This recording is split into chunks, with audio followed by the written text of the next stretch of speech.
ഹാഷ്മി, ഇതിൽ കോടതിയിൽ നിന്നൊരു സുപ്രധാന പരാമർശം കൂടി ഉണ്ടായിരിക്കുന്നു എന്നുള്ളതും പ്രസക്തമാണ്. ഗവർണറും രാഷ്ട്രപതിയും അധികാരങ്ങൾ കൈയടക്കുന്നത് ഭരണഘടനയുടെ ആത്മാവിനും അധികാര വിഭജന സിദ്ധാന്തത്തിനും വിരുദ്ധമാണ് എന്ന പരാമർശവും സുപ്രീം കോടതി ഈ വിധിയിൽ ഉൾപ്പെടുത്തിയിരിക്കുന്നു എന്നുള്ളതും ശ്രദ്ധേയമാണ്.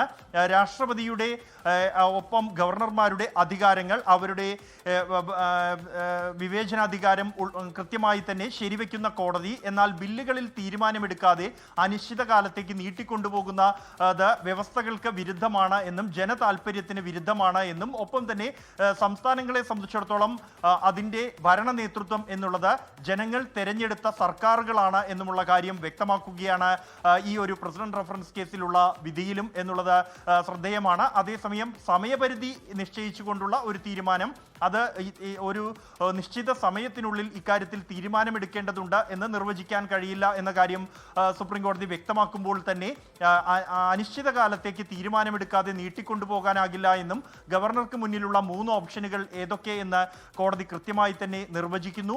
അതിൽ അനിശ്ചിതകാലത്തേക്ക് പോകാൻ പാടില്ല, മറിച്ച് ഈ 3 ഓപ്ഷനുകളിൽ ഒരു തീരുമാനമെടുക്കുക, അതാണ് ഗവർണറുടെ വിവേചനാധികാരം, അത് ഉടൻ തന്നെ കൈക്കൊള്ളുക എന്നുള്ളതാണ് സുപ്രീം കോടതി വ്യക്തമാക്കുന്നത്. അതേസമയം ഗവർണർമാരും ഒപ്പം തന്നെ രാഷ്ട്രപതിയും അതിന്റെ അവസാന ഭാഗത്താണ് കോടതി അവസാന ഭാഗത്ത് സമയപരിധി നിശ്ചയിക്കുന്ന തീരുമാനം തള്ളുന്നുണ്ട്.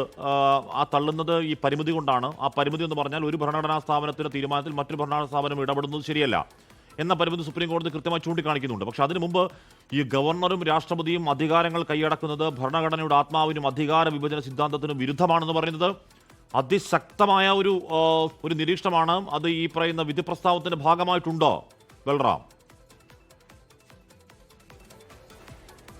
ഹാഷ്മി, ആ ഒരു പരാമർശം അത് വിധി പ്രസ്താവത്തിന്റെ ഭാഗമായി തന്നെ ഉണ്ട് എന്നുള്ളതാണ് മനസ്സിലാക്കുന്നത്. കാരണം വിധി പ്രസ്താവിച്ചു കൊണ്ടിരിക്കുകയാണ് ചീഫ് ജസ്റ്റിസ് BR ഗവായ്. അതിന്റെ ഭാഗമായാണ് ഈ പരാമർശം നടത്തിയിരിക്കുന്നത്. അതുകൊണ്ട് തന്നെ അത് വിധിയിൽ ഉണ്ടാകുമെന്ന് തന്നെയാണ് കരുതുന്നത്. ഈ വിധി പൂർത്തിയായ ശേഷം ഈ വിധിയും ഒപ്പം തന്നെ ഇതിന്റെ റിപ്പോർട്ടുമായാണ് രാഷ്ട്രപതി ഭവന് റിപ്പോർട്ട് സുപ്രീം കോടതി കൈമാറുക. അഭിപ്രായത്തിന്റെ രൂപത്തിലുള്ള റിപ്പോർട്ടായിരിക്കും കൈമാറുക. ഇക്കാര്യത്തിൽ തീരുമാനമെടുക്കാനുള്ള അധികാരം അത് ഭരണഘടനാപരമായി രാഷ്ട്രപതിക്കാണ്. അത് അംഗീകരിക്കാനോ അല്ലെങ്കിൽ മറിച്ച് മറ്റെന്ത് തീരുമാനം ഇതിലെടുക്കാനോ ഉള്ള അധികാരം രാഷ്ട്രപതിക്ക് തന്നെയാണ് ഭരണഘടനാപരമായി. അതേസമയം വളരെ ശക്തമായ ഒരു നിരീക്ഷണം ഈ പ്രസിഡന്റ് റഫറൻസ് കേസ് പരിഗണിക്കുമ്പോൾ സുപ്രീം കോടതിയുടെ ഭാഗത്തു നിന്നും ഉണ്ടായിരിക്കുന്നു എന്നുള്ളത് ഏറെ പ്രസക്തമാണ്.